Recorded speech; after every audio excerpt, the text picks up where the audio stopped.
Il n'y a pas eu de faille dans le contrôle judiciaire, dans le suivi psychiatrique de cet individu? En fait, il y a une partie de ce que dit Gérald Darmanin qui est juste, mais il manque en fait l'autre moitié. C'est-à-dire que oui, la DGSI a bien fait son travail. Quand on regarde le détail du suivi psychiatrique de l'assaillant, on voit bien qu'en fait tout repose sur la décision d'un médecin qui finalement explique que l'assaillant, il ne savait pas qu'il allait devenir assaillant, mais en tout cas l'assaillant ne présentait pas de dangerosité. Donc en fait, on voit bien que la DGSI a très bien fait son travail. Les médecins psychiatres, pour le coup, je les connais pas. J'ai pas accès au dossier médical de l'assaillant, donc pour le coup, je peux pas trop me prononcer. Mais en tout cas, la personne a été suivie, avec des moments réguliers, avec des commentaires. Il y a pas rien. C'est pas une absence de suivi avec quelqu'un qu'on découvre.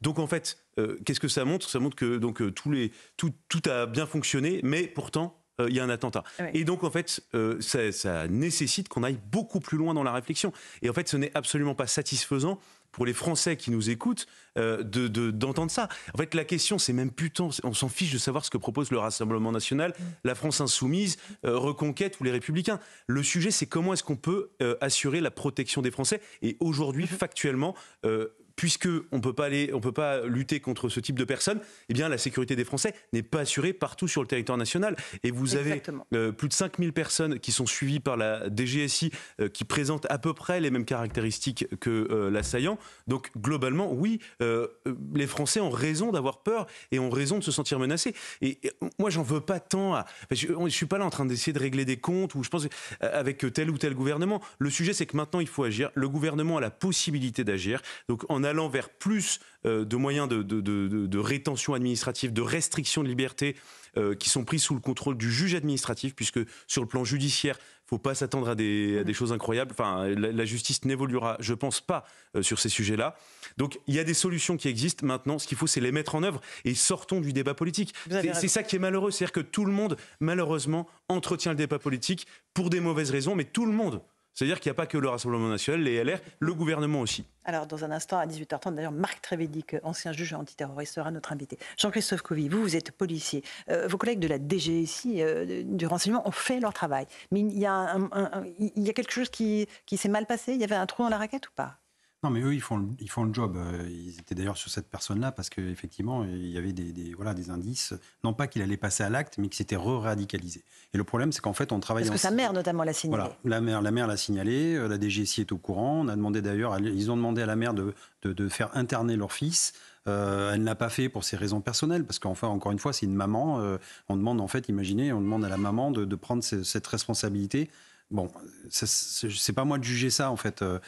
Ce qu'il y a, c'est que nous, on travaille dans l'opérationnel, la justice aussi. Mais qui s'occupe de l'idéologie, en fait? C'est ça le problème. Et donc, en fait, vous pouvez faire tout ce que vous voulez. Tout ce qu'on peut faire, nous, c'est mettre des jalonnements de surveillance et de contrôle, même après la prison, pour essayer de multiplier justement ces contrôles. Et plus, j'allais dire, les terroristes qui ont purgé vont sortir, ils vont s'empêtrer là-dedans et ne pas respecter ces contrôles, on peut les remettre en prison. On l'a fait, là, il y a 2 personnes, ce que disaient nos collègues, en 2023, qui n'ont pas respecté les injonctions. Ils sont repartis casse-prison pour 5 ans. Voilà, donc en fait, on peut le faire. Mais maintenant, il faut le transformer et surtout, à chaque fois, on nous sort l'argument de la liberté et du Conseil constitutionnel. Il faut une loi d'exception sur le terrorisme. Ce n'est pas du droit commun, c'est vraiment une loi d'exception. Et ça, c'est au législateur de prendre ses patins et de réfléchir au lieu de se battre. Vous avez raison de le préciser. J'aimerais juste qu'on écoute quelques témoignages de gens qui connaissaient ce jeune homme, qui l'ont croisé, qui l'ont vu grandir. Et évidemment, comme à chaque fois, ils se disent « mais comment est-ce possible qu'il ait pu se radicaliser de cette façon ?» Écoutez ces réactions recueillies par nos envoyés spéciaux. Un enfant timide et réservé devenu un terroriste islamiste. Voici le portrait dressé par un ancien camarade de classe de l'assaillant qui n'est pas surpris par son passage à l'acte. On s'attendait aussi plus ou moins à ce que ça se passe en soi. On voyait un peu que c'était une bombe à retardement. Plus il est sorti, plus sa barbe elle poussait, il communiquait de moins en moins. Depuis sa sortie de prison en mars 2020, après une condamnation à 5 ans d'emprisonnement pour un projet d'attaque au quartier d'affaires de la Défense, le jeune homme faisait l'objet d'une surveillance. Il y a aussi un truc qui est bizarre, c'est qu'à chaque fois qu'il sortait d'ici, on sait qu'il était pisté. On avait vu des gens qui le suivaient, des fois des voitures banalisées bizarres le soir, des équipes qui se regroupaient, qui parlaient. Derrière le tabac, tout ça, donc on se doutait que c'était pour lui, vous voyez ce que je veux dire? C'est tout ça qui nous a laissé penser qu'il allait retenter quelque chose. Pourquoi il était aussi pisté? Pour les voisins des parents de l'assaillant, c'est la sidération. eux qui le connaissent depuis l'âge de 4 ans. C'était un jeune homme qui disait bonjour, bonsoir, enfin, donc, à des voisins, parce qu'on est voisins, bien élevé. Et c'est pour ça que nous sommes aujourd'hui sidérés, vraiment sidérés. Émus, les voisins des parents de l'assaillant souhaitent leur délivrer un message de soutien. Ils resteront nos voisins, on les appréciera autant, enfin il n'y aura pas de changement. Comment les aider parce que ils sont victimes. En garde à vue, l'auteur de l'attaque au couteau revendique totalement son geste et dit avoir agi seul. La garde à vue de ses parents, elle, a été levée hier soir. Voilà pour ce reportage de Camille Guédon avec les témoignages recueillis par Fabrice Elsner. C'est très beau, il faut souligner ce que dit cette voisine. Elle dit on continuera à les aider parce qu'ils y sont pour rien. Ils ont fui l'Iran, ils ont élevé leurs enfants en France, dans l'amour de la France, et voilà le résultat. Ça prouve juste que les Français ne sont pas racistes. Et en plus, ils sont accueillants et bienveillants, contrairement à ce que certains veulent imaginer, nous faire croire. Et quand on accueille autant de personnes qui veulent refaire leur vie parce que justement ils fuient un régime et qu'ils ont cette chance de refaire leur vie, de respecter les lois françaises, au contraire, moi je trouve qu'on est très accueillant. Et il y a beaucoup de pays qui ne supporteraient pas, qui n'auraient pas autant de résilience qu'à les Français. Vous avez raison. Et les parents qui ont été mis en garde à vue et relâchés ont parlé pendant cette audition. Sabrina Medjaber, la maman a dit « Je demande pardon à la France ». Et elle dit qu'elle ne renie son fils. Elle dit « Je n'ai plus de fils ». Elle l'appelle l'individu. Parce qu'elle est absolument horrifiée par ce qu'il a fait. Vous comprenez ? Bien sûr que je comprends. Elle a évidemment honte, après tous les efforts que ça lui a demandé, elle et son époux, de quitter un régime théocratique qui est quand même celui des mollahs, qui gazent des petites filles, je rappelle aujourd'hui, parce qu'elles veulent se libérer du hijab dans la rue. Donc oui, bien sûr, elle a toutes les raisons de demander pardon à la France, puisque la France, encore une fois, elle lui a tout donné. Elle lui a donné la liberté de vivre comme elle l'entend. Elle lui a donné, inculqué des valeurs. Elle lui a permis de devenir un individu à part entière et non pas le substrat ou la substrate de la communauté islamique qui fonde le régime théocratique iranien. Donc oui, elle a toutes les raisons de demander pardon à la France. Elle a toutes les raisons, même cognitives et affectives, de s'extraire et de se distancier de son fils au vu de ce qu'il a fait. Maintenant, moi, j'écoute le reportage, le témoignage d'Amine, et je suis toujours un peu surprise parce que j'ai l'impression que les Français, mais découvrent l'eau chaude avec des témoignages comme ça. Ça fait 40 ans. C'est-à-dire mais ça fait 40 ans, Laurence, que ça existe, ça.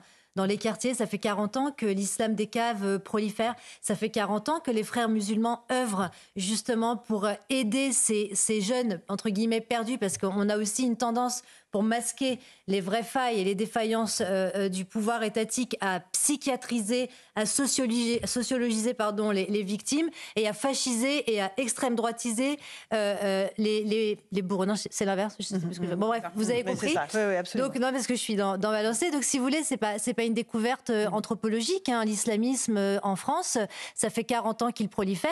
Aujourd'hui, il n'est plus clandestin parce qu'il a trouvé des relais médiatiques et des relais politiques qui en font un véritable et à la fois objectif politique et à la fois un vrai sponsor idéologique. Donc ces jeunes qui se radicalisent, ça n'est pas le fruit du hasard. Ils travaillent de façon réticulaire. Lorsqu'effectivement, comme dit Amine, on le voyait s'isoler, même si on savait qu'il était pisté. On voyait la barbe pousser. On voyait la barbe pousser. De moins en moins. Effectivement, on le voit se couper du tissu de la filiation familiale parce que il sait que dans son refuge identitaire, il trouvera une alter-famille qui sont entre autres les imams, les frères musulmans, mais également les délinquants, parce que les uns travaillant souvent avec les autres, vous voyez, voler l'argent des mécréants, traquer les mécréants, voler les mécréants, etc.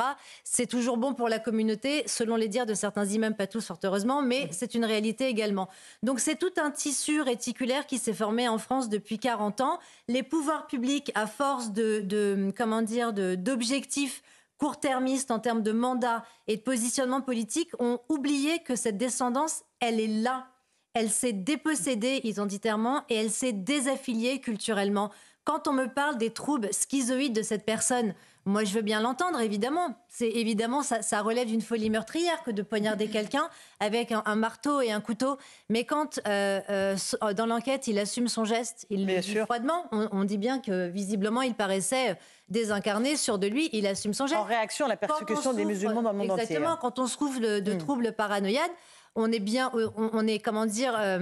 capable, enfin donc non, on n'est pas capable, pardon, je vais y arriver, de prendre un recul sur la situation géopolitique dans le conflit israélo-palestinien. Était quand même jugé compatible avec la garde à vue, quoi. Comment ? Moi, c'est ça qui me frappe, c'est-à-dire qu'il est peut-être schizophrène. Je suis pas du tout un spécialiste de la psychiatrie. Troubles psychiatriques. Mais personne en plus n'est spécialiste de la psychiatrie. Et pourtant, en garde à vue, son état est jugé compatible avec la garde à vue. Oui. Donc il n'y a pas de médecin qui a dit non, c'est pas possible. Alors Jean-Sébastien, avant la pause, les carences de l'État. Jean-Sébastien Ferrand. Je suis d'accord avec ce. Bien sûr. Ce que dit Sabrina Medjaber est très important parce qu'effectivement, on a sociologisé et psychiatrisé le risque djihadiste. Sociologisé parce que souvent on dit, mais vous comprenez, c'est parce que ce sont des gens qui sont dans une forme de déshérence économique et sociale, ce qui est faux. Souvenez-vous, l'UCLAT, l'unité de coordination de la lutte antiterroriste, avait publié une étude qui montrait que 67% des gens partis en Syrie étaient issus des classes moyennes et intégrés socialement. Il y en avait 17% qui faisaient même partie des catégories de cadres supérieurs.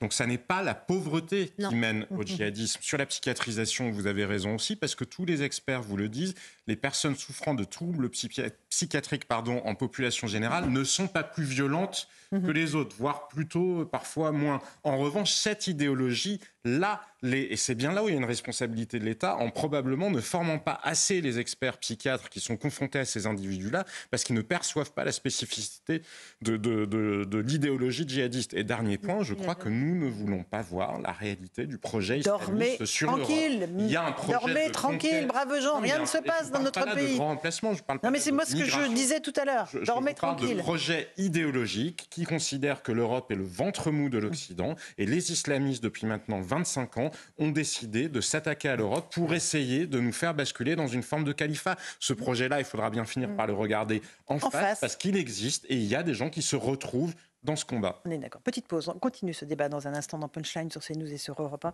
On écoutera aussi la passe d'armes entre Elisabeth Borne et Marine Le Pen. À tout de suite.